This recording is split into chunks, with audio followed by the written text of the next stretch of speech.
DMK നേതാവും തമിഴ്നാട് പ്രതിപക്ഷ നേതാവുമായ ഉദയനിധി സ്റ്റാലിനെ പോലീസ് അറസ്റ്റ് ചെയ്തു. നടി തൃഷയ്ക്കെതിരെ ദ്വയാർത്ഥ പരാമർശം നടത്തിയെന്ന TVK BJP നേതാക്കളുടെ പരാതിയിലാണ് അറസ്റ്റ്. ഹൈക്കോടതിയിൽ മുൻകൂർ ജാമ്യാപേക്ഷ നിലനിൽക്കെയുണ്ടായ പോലീസ് നടപടിയിൽ വ്യാപക വിമർശനമാണ് ഉയരുന്നത്.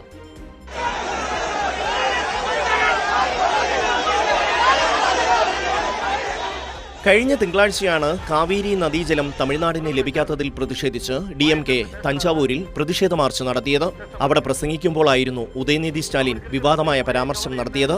ഇന്ന് രാവിലെ 11 മണിയോടുകൂടിയാണ് ഉദയനിധിയുടെ ചെന്നൈയിലെ വസതിയിലെത്തിയ പോലീസ് അദ്ദേഹത്തെ അറസ്റ്റ് ചെയ്യുന്നത്.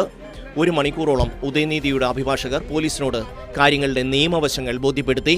ഉദയനിധിയുടെ പ്രസംഗത്തിൽ ഒരാളുടെയും പേരെടുത്ത് പറയുന്നില്ല എന്നതും കാവേരി നദീജലത്തെക്കുറിച്ചാണ് തന്റെ പരാമർശം എന്ന് വ്യക്തമാക്കുന്നതും പോലീസിനോട് അഭിഭാഷകർ ചൂണ്ടിക്കാണിച്ചു. മദ്രാസ് ഹൈക്കോടതിയിൽ മുൻകൂർ ജാമ്യഹർജി നൽകിയിട്ടുള്ള കാര്യവും പോലീസിനെ അറിയിച്ചു. സാധാരണഗതിയിൽ മുൻകൂർ ജാമ്യഹർജി കോടതിയിൽ നിലനിൽക്കെ നടപടിയിലേക്ക് പോലീസ് പോകാറില്ല. എന്നാൽ ഇവിടെ അത്തരം കീഴ്വഴക്കങ്ങളൊക്കെ ലംഘിച്ചാണ് പോലീസ് ഉദയനിധി സ്റ്റാലിനെ അറസ്റ്റ് ചെയ്തത്.